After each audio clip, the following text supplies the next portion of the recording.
Hello, and welcome to High Impact Business. My name is Pete Ochs, and I am really excited you are joining me on this journey to impact the world using this God-given platform we call business. At the age of 40, I came to the realization that I had become successful, but wasn't very satisfied. I certainly wasn't very significant when it came to impacting my family, my business, and my community. And here's why. Because I had made my business an idol. I believed that the purpose of business was to maximize financial wealth for the owner. Work hard, have a comfortable, pleasure-filled life. But what I didn't understand is that business should be this God-ordained platform that not only creates economic wealth, but can also be this amazing tool to impact people and fulfill our eternal purpose. I believe the purpose of business is to be a catalyst for flourishing. So what is flourishing? I believe you need three things to flourish: a good job, good friends, and a purpose for living. I call these three things economic, social, and spiritual capital, and we will spend a lot more time over the next few months talking about these. This quest to create flourishing is what excites me about business, because there is no better platform to create and promote flourishing than business. Where else can you create good jobs and economic profit that can be used to impact the world? It's a place we can demonstrate generosity over greed. It's a place we can choose service to others over service to self. It's a place we can choose excellence over arrogance. And for those of us who are Christ followers, there is no better place to demonstrate to an unbelieving world the power of living for something greater than ourselves. It's the preeminent platform for demonstrating how to love our neighbor as we love ourselves. The world is watching. So what are we doing? I think it's time to do business differently. Are we going to make sure we have good, solid profitability? You bet. Are we truly going to serve our customers and team members as we would serve ourselves? Absolutely. Are we going to honor God in all we do by operating our businesses according to His principles and His practices? I don't think we have a choice. And that is what this course is all about. It's about taking this institution of business that is often associated with greed and injustice and money and turning it into a catalyst for flourishing, a place for not only creating economic wealth, but social and spiritual wealth as well. The impetus for this course really started over 150 years ago. My ancestors were German farmers who lived in Eastern Germany. As the Russian Empire moved aggressively westward in the mid-1800s, they were forced to leave the land they had inhabited for decades and literally within a matter of hours. They came to America with the clothes on their backs and a sack of winter wheat.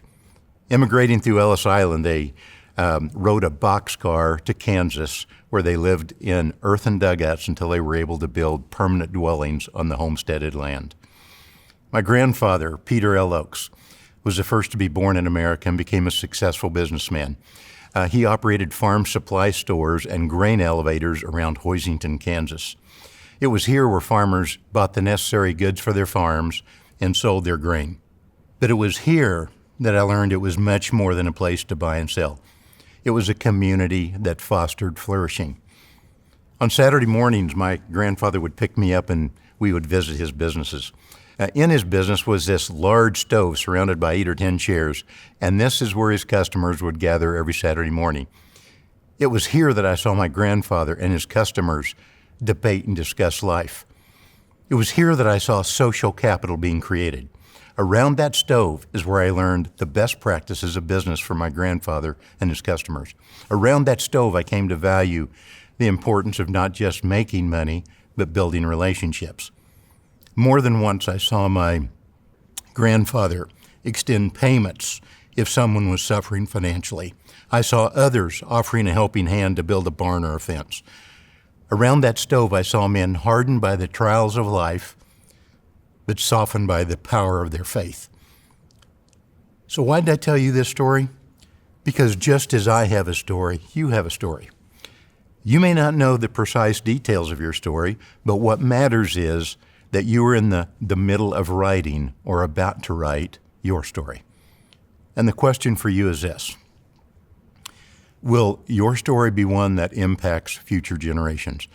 Will it be about making your business an idol, like I did for a time, or will it be about creating a God-inspired place that creates flourishing? The first commandment warns us about making business our idol. And if we do, the negative consequences will be felt into the third and fourth generations who follow us. But making business a tool we steward for the glory of God will result in God loving and blessing the generations that will follow us. So the question for me becomes this: how will my story end? 4 generations from now, will my great-grandkids be making idols or creating flourishing? Will they sit around that proverbial stove and talk about sacrificing for the common good? Will they repeat the principles and values that I espouse? Will they be impacting the world in a powerful way? I think we need to get back to the basics of business. We need to understand it is not simply about maximizing financial returns. It's about creating an environment for flourishing. It's about creating economic, social, and spiritual capital. The goal and the purpose of this course is to help you do just that. We will challenge you to have an inspired purpose. We are going to dive deep into developing a visionary strategy. We will define and assess your operations to ensure they are excellent. We will focus on making your business more financially profitable. We will teach you to optimize your assets, measure your performance, and execute with great discipline.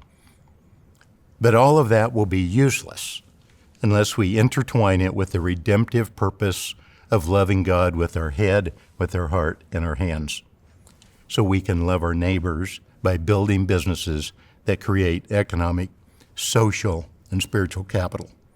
Welcome to High Impact Business.